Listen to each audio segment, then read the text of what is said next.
لا چکے ہیں انشاءاللہ. وقت انتظار کی گھڑیاں ختم ہو چکی ہیں. بلا تاخیر ہی پریس کانفرنس کی طرف بڑھیں گے. لنک کو زیادہ سے زیادہ شیئر کر لیں. جانم سلطانم بادشاہ جانم تشریف لا. جی اس ٹائم اکثر امیر المجاہدین انس حسین رضوی صاحب بھی ماشاءاللہ جلوہ گر ہیں. سعد حسین رضوی صاحب بھی جلوہ گر ہیں. ساتھ دیگر رہنما بھی ہیں. انشاءاللہ بغیر ضائع کیے انشاءاللہ تعالی آغاز ہونے لگا ہے جی پریس کانفرنس کا. آپ تیار رہیں. سائلنٹ کا امیر محترم تشریف لا. یہ ٹھیک ہے اور اس کے متعلق اور ہم آپ کے ساتھ شیئر کریں گے انشاءاللہ. جن بھائیوں نے بسم اللہ پڑھ لی امیر محترم نے.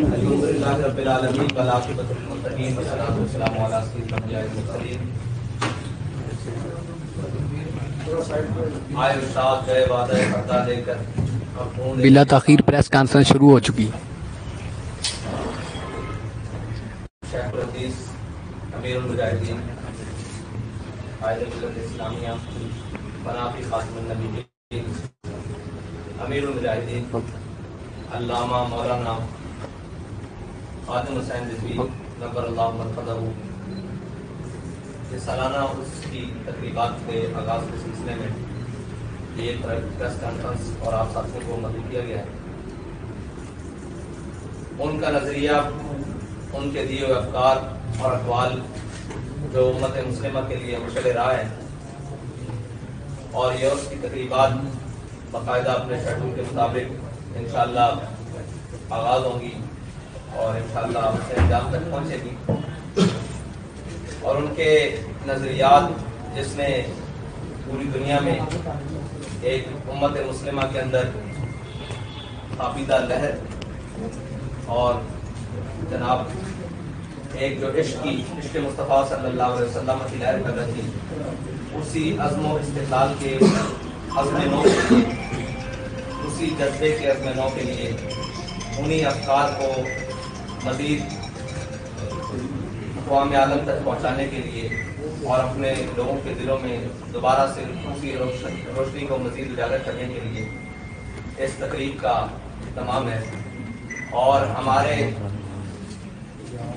صوفیاء کے سلسلے میں یہ تقریبات نہایت اہمیت کا حامل ہوتی ہیں، جس کے اندر اس شخصیت کے ان تمام زندگی کے پہلوؤں پر روشنی ڈالی جاتی ہے جو زندگی کے پہلو لوگوں کے لیے مشعل راہ ہوتے ہیں. اور امیر المجاہدین علامہ خاتم حسین رضوی کی زندگی ایک جہد مسلسل ہے اور جس کا ہر پہلو ایک درخشاں تاباں ستارے کی طرح چمک رہا ہے، اور اس کا ایک ایک لمحہ وہ ہمارے سب آنے والے شاکان مصطفیٰ کے لیے مشعل راہ ہے.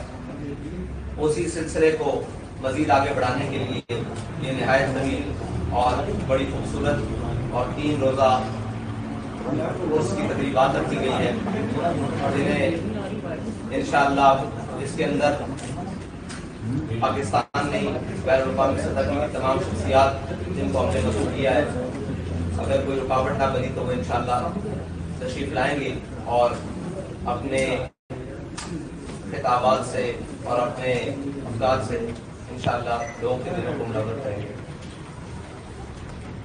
اور علامہ خاتم حسین رضوی نور اللہ مرقدہ کی زندگی ناموس رسالت، ختم نبوت اور دین اسلام کے پرچم کو سربلند کرنے کے لیے اور وطن عزیز پاکستان کی نظریاتی اور جغرافیائی سرحدوں کی حفاظت کرتے ہوئے گزری. اور وہ زندگی ایک ایسی زندگی ہے جس نے ایسے نقوش چھوڑے ہیں اس پاکستان کی تاریخ میں کہ شاید ان کا ثانی یا ان کی طرح کا کوئی شخص دوبارہ اس دھرتی کو نصیب نہ ہو سکے، جنہوں نے اپنے افکار سے بھی، اپنے اقوال سے بھی اور اپنے عمل سے بھی ہر میدان عمل میں ایک جاندار مقدمہ اٹھایا اور اس مقدمے کے اوپر پہرا دے کر بتایا کہ حضور سید عالم صلی اللہ علیہ وسلم کے دین کی ترجیحات اور اسلام کے بنیادی اصول اور اسلام کی روح آج بھی زندہ ہے، لیکن اس کے لیے اقبال نے کہا کہ یہ نغمہ فصل گل و لالہ کا نہیں پابند، بہار ہو کے خزاں لا الہ الا اللہ. اور وہ تمام شکوے شکایتوں کے ساتھ اسی پاکستان کی مٹی کے ساتھ اور وفادار رہے اور اسی پاکستان کو حضور سید عالم صلی اللہ علیہ وسلم کے دین کی اماج گاہ بنانے کے لیے آخری وقت تک کوشاں رہے. اگرچہ ریاستی نااہلوں نے اور حکومتی نااہلوں نے اپنی تمام تر کوششوں کے باوجود اور تمام تک ریشہ دوانیوں کے باوجود ان کی آواز کو بہت سارا دبانے کی کوشش کی، بلکہ ان کی آواز اور ان کی تصویر تک کو مٹانے کی کوشش کی. لیکن ورفعنا لک ذکرک کا ذمہ جب اللہ نے دیا ہے تو جو ورفعنا لک ذکرک کے ساتھ جڑ جائے گا اس کا ذمہ بھی اللہ کے ساتھ جائے گا. اور ان کا نام، وہ اپنے حصے کا کام، بلکہ وہ اپنے حصے کا نہیں، وہ پوری امت کے حصے کا کام کر کے گئے ہیں، جس کو ہم سب کے لیے مشعل راہ ہے. اور میں اس میڈیا کی توسط سے بھی اور سوشل میڈیا کے توسط سے بھی جو جہاں تک میری آواز جا رہی ہے ان تمام دوستوں کو، بھائیوں کو مدعو کرنا چاہتا ہوں کہ وہ آئے دیکھیں کہ تحریک لبیک یا رسول اللہ کا منشور کیا ہے اور اس کی آنے والی مستقبل میں منشور کیا ہے. بہت شکریہ.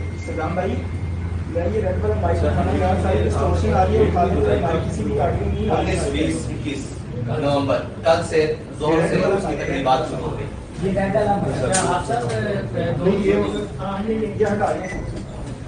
سوال جواب کا سلسلہ شروع ہے. آپ بھی سوال کر سکتے ہیں، اس کا جواب ہم ہی دیں گے. آپ روزگاری، بجلی، پیٹرول، بے یقینی کی صورتحال ہے، سیاسی عدم استحکام ہے، ڈالر رک نہیں رہا. اس پہ آپ کی جماعت کا موقف کیا ہے؟ دوسرا ایک ساتھ ہی اس کے ضمنی سوال ہے کہ چیف آف آرمی اسٹاف کی تعیناتی عمران خان صاحب کہتے ہیں کہ یہ حکومت نہیں کر سکتی، تو کیا آپ سمجھتے ہیں کہ وہ ٹھیک کہہ رہے ہیں کہ شہباز شریف کے پاس کوئی اختیار نہیں ہے وزیر اعظم کو تعینات کرنے کا؟ آپ نے ملک کے اندر مہنگائی، بے یقینی کی جو صورتحال کی بات کی ہے، تو یہ ملک اسی وقت سیدھے راہ پر چل سکتا ہے جب جس مقصد کے لیے اس ملک کو بنایا گیا ہے. وہ مقصد تھا کہ ہم نے ملک بناتے ہوئے نعرہ لگایا تھا لا الہ پاکستان کا مطلب کیا، لا الہ الا اللہ محمد رسول اللہ. لیکن 70 سال اسی نعرے کے ساتھ غداری ہو رہی ہے. اسی نعرے کے ہم نے پس پش ڈال کر اس کے نظریات کو جہاں ہمارا دل کیا ہم نے بیچا، اور جس کا جو دل کیا اس ملک کے ساتھ کیا. اور جس ایک شخص نے جس نے بھی آیا اس نے اپنی نظریے کی بنیاد پر اس ملک کو چلانے کی کوشش کی. یہ ملک پاکستانی عوام کا ہے، یہ ملک اس میں بسنے والے 95% اسلامیان ہیں اور اسلامیان پاکستان ہیں. تو اس ملک کو جن نظریاتی بنیادوں پر حاصل کیا تھا، جب تک ان پر نہیں چلایا جاتا تو یہ ملک کبھی اپنے ٹریک پر واپس نہیں آ سکتا. اور دوسری آپ نے بات کی کہ آرمی چیف کی تعیناتی، یہ سوال پہلے بھی ہو چکا. ہم نے کہا تھا کہ یہ ان کے ادارے کا مسئلہ ہے کہ وہ جس کو آرمی چیف لانا چاہیں سینیٹری کی بنیاد پر یا معمولیت کی بنیاد پر، یہ ان کے ادارے کا مسئلہ ہے. اگر اس میں حکومت کا اختیار ہے تو حکومت جو بھی موجودہ ہے اس کو چاہیے کہ وہ آرمی چیف کی تعیناتی کرتے ہیں. اچھا آپ صاحب، دو مختصر سے سوال ہیں کہ آپ نے دکھائی کہ موجودہ سپاہ سالار کا بڑا آپ چونکہ وہ جا رہے ہیں الوداعی ملاقاتیں مختلف فورس میں جا رہے ہیں، تو ان کا جو ٹینیور ہے اس کو حافظ صاحب رضوی امیر کا بیگ کس ترازو میں دیکھتے ہیں؟ کیونکہ آپ کی بات، آپ کی اسٹیٹمنٹ بڑی بڑی. اور دوسرا سوال کا جواب لینے کی کافی آپ کا سوال ہر دفعہ بہت فرق لے جاتے ہیں. نہیں جتنا بھی سب کو جواب لے لیں. تحریک لبیک پاکستان کی حیثیت امیر آرمی چیف کا ایک ذرے برابر بھی کر نہیں ہے. تحریک لبیک پاکستان کے حیثیت امیر سعد رضوی کی رہائی میں سارا کردار تحریک لبیک کے کارکنوں کا ہے. ٹھیک ہے. دوسری بات یہ ہے کہ آپ نے دوسرا سوال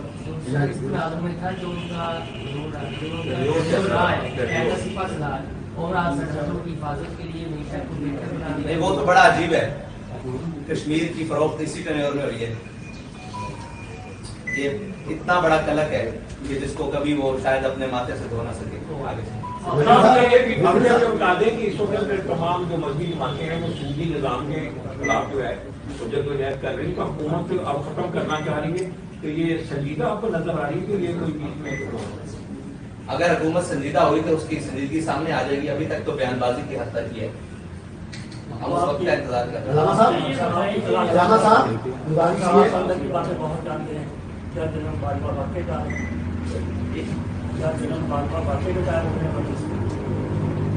میرے علم میں اس بات نہیں ہے کہ وہ ریٹائر ہو رہے ہیں یا نہیں. اگر ان کی مدت پوری ہو رہی ہے تو ریٹائر ہو رہے ہیں. آپ کے مولانا صاحب دوبارہ کے لیے آپ یہ بتائیے گا آپ کی اس کی جو تقریبات ہو رہی ہیں کیا اس میں علامہ قاسم سیلانی کو بھی آپ نے دعوت دی؟ ہم نے صلاح عام ہے یاران نقطہ دان کے لیے وہ یاد آپ صاحب پی ٹی اے کی گورنمنٹ کی جانب سے یہ پی ٹی اے کی جانب سے اختیار کیا جا رہا ہے کہ پاکی حکومت ووٹڈ ہے, اس کو بیرونی مداخلت کے ذریعے ہے. یہ کیا آپ بھی سمجھتے ہیں پاکی حکومت ووٹڈ ہے؟ اور دوسرا وہ کا یہ ہے کہ فوری الیکشن جو ہے کیا فوری الیکشن کے حق میں آپ بھی چاہ رہے ہیں کہ فوری الیکشن ہو؟ میں تو 70 سے بعد بننے والی تمام حکومتوں پہ فورڈ کہتا ہوں اور سمیت عمران خان کے. الیکشن کے والے سے آپ بھی حمایت کرتے ہیں کہ فوری الیکشن ہو؟ الیکشن اپنے وقت پر ہونے چاہیے جو وقت ہے. علامہ صاحب یہ بتا دیں آپ کہ ٹی ایل پی بطور پریشر گروپ کام کرے گی یا سولو فائٹ لے گی یا آگے مطلب حکومت میں آنے کا کوئی ارادہ رکھتی ہے؟ تحریک لبیک نظریاتی بنیادی سیاسی دینی جماعت ہے. یہ اپنے نظریے کی بنیاد پر ہمیشہ اپنا کردار ادا کرتی ہے. اچھا آپ یہ بتائیں کہ آپ سماج جو ہے سیاست میں بھی حصہ لے رہی ہے, الیکشن بھی لڑتے ہیں, لیکن عوامی سوال تو بڑا عجیب ہے. نہیں, عوامی ایشوز کے اوپر تو کبھی آپ عوامی ایشو کسے سمجھتے ہیں؟ یہ مہنگائی سب سے پہلا مارچ کراچی میں ہم نے نکالا تھا, پھر لاہور کے اندر ہم نے نکالا تھا, پھر اس کے بعد بلاول صاحب کراچی سے اسلام آباد آئے تھے. مسئلہ یہ آپ کوریج نہیں دیتے, آپ کو یادداشت کمزور ہو جاتی ہے. میڈیا میں جو ہے وہ ایف آئی آر کے آرڈر ہو گئے ہیں ڈی پی او, آر پی او, ڈی سی اور سب کے خلاف. کیا جن لوگوں کے خلاف ایف آئی آر کے آرڈر ہوئے ہیں وہی ذمہ دار ہیں یا پس پردہ کسی کو بھی آپ ذمہ دار سمجھتے ہیں؟ وہ جو جی آئی ٹی بنی ہے اس کی رپورٹ ابھی تک نہیں آئی, جب آ جائے گی تو سارے وزارت سامنے. اس کے اوپر تمام میڈیا کو تھوڑا سا ایک لائن میں ضرور آگاہ کر دیجیے گا کہ جو محرکات ابھی جو پروپیگنڈا اس سے متعلق ہے اس کے بارے میں. اس کا کیا پروپیگنڈا ہے؟ یہ پروپیگنڈا ہے کہ جو ہے وہ آرکسٹریٹڈ تھا, نہ کہ جو ہے وہ میلاد النبی کے آڑ میں سیاست کرنے کی کوشش ہو رہی. جب ہم سیاست کرتے ہیں تو ہم دباؤ کرتے ہیں اور سینہ چوڑا کر کے ہر میدان میں کھڑے ہو کر بتاتے ہیں ہم سیاست کرنے کے لیے آئے ہیں. جب ہم اپنے دینی ایشو کے اوپر آتے ہیں تو پھر ہم اب بتاتے ہیں کہ ہم اپنے دینی ایشو کے اوپر آئے. میں نے آپ کو پہلے کہا کہ تحریک لبیک بنیادی نظریاتی دینی سیاسی جماعت. تھوڑی سی ڈیٹیل بتائیے کیا سیشنز ہوں گے, کس طرح یہ 3 دن کی تقریبات جی وہ اس کے لیے دعوت نامہ بھی ہے اور پہلے چادر پوشی کا اہتمام ہے, اس کے بعد محفل قرات و نعت ہے, اس کے بعد ہمارے ذمہ داران کے تحریک کے ان کے خطابات ہیں, پھر علماء و مشاہد کے خطابات ہیں, پھر آخر میں مرکزی خطابات ہیں رکن شورا. اور سب آج کل گلی کے بہت چلتے ہیں سوشا حالات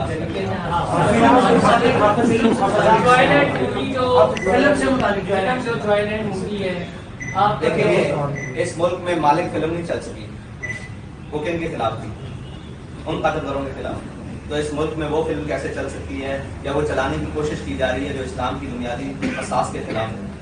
یہ کون لوگ ہیں جو ان فلموں کو آسکر ایوارڈ دیتے ہیں؟ اسی طرح کی ایک فلم تھی پہلے زندگی تماشا, اس کو چلانے کی کوشش کی گئی تھی.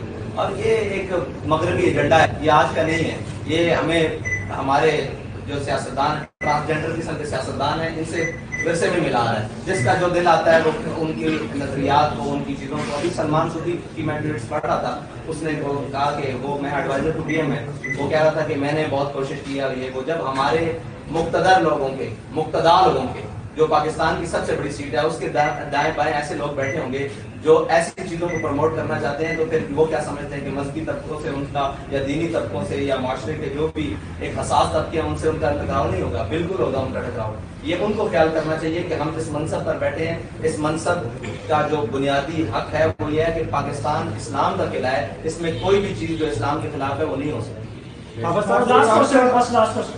ماشاء اللہ بڑی مذہب تحریک ہے اور آپ جو بات کہتے ہیں پرارتھنا اس کو مکمل عمل بھی کرتے ہیں.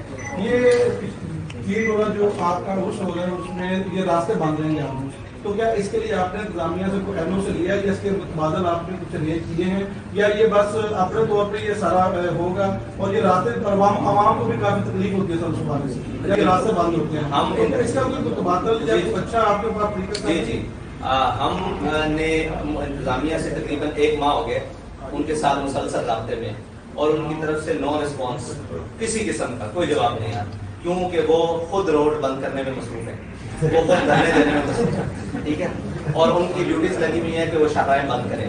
اب ہماری مجبوری یہ ہے کہ ہمارے پاس کوئی قریب ایسا گراؤنڈ نہیں ہے، کوئی ایسی جگہ نہیں ہے، ہمیں مجبوراً روڈ کے اوپر پروگرام کرنا پڑتا ہے۔ جب آگے کی نظریات کی بات تو اب ہم اپنا حق سمجھتے ہوئے روڈ بند کرتے ہیں۔ ابھی ہمارے پاس اگر اس کا متبادل کوئی جگہ ہو تو ہم نے ٹریفک کے جو ادارے ہیں ان سے بھی رابطہ کیا، پولیس سے بھی رابطہ کیا مسلسل، یہ تو ان کا کام ہے متبادل پلان دینا، لیکن اگر وہ نہیں دیں گے تو اس کے لیے ہم تیار ہیں بالکل انشاءاللہ۔ صاحب یہ جو